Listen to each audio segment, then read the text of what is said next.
Peggy 18.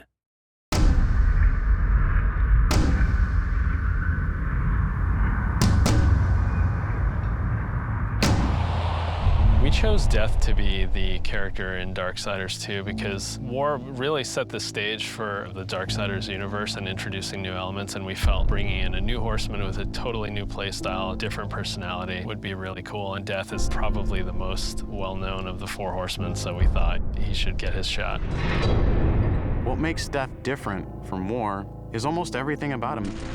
The way he expresses himself, the way he talks. I have an offer in mind. The way he handles business on the battlefield, and the way that he gets around. It's much more feral, more animal-like. War is very much like a Force meets Force, a very head-on, steadfast, loyal-bound soldier. Death is much more of a calculated, elegant fighter, a chilling opponent on the battlefield. His traversal has definitely improved. It's a lot faster, more responsive, and so is his combat. His weapon is more interesting. He can dual wield or wield a single heavy weapon, depending on your playstyle. Death's primary weapon is a scythe. It's kind of a unique one. It's sort of a multi-purpose Swiss Army scythe. And he can use it with two different blades. He can attach it together to form the more traditional Reaper scythe. He can use it as a pole arm. Of course, he doesn't stop that. He'll pretty much use any weapon that's made available. You can get big axes, you can get crazy cool claws, big iron fists, and he'll even shoot guns. I mean, he'll use anything that he can, really. The main improvement from Darksiders 1 to Darksiders 2 was depth. We wanted to make the game more involved. We wanted to have more context. We wanted the player to really feel like they're in a real world with people living there, stuff going on, things going on.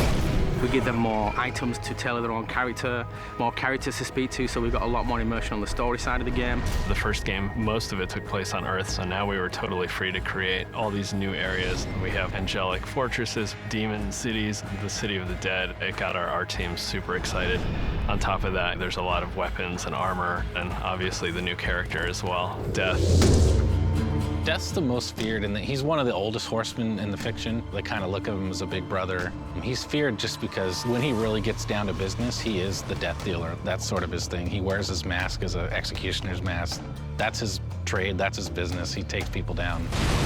He doesn't wait for things to happen, he causes them to happen. So it's a much more aggressive style of game and a more aggressive character.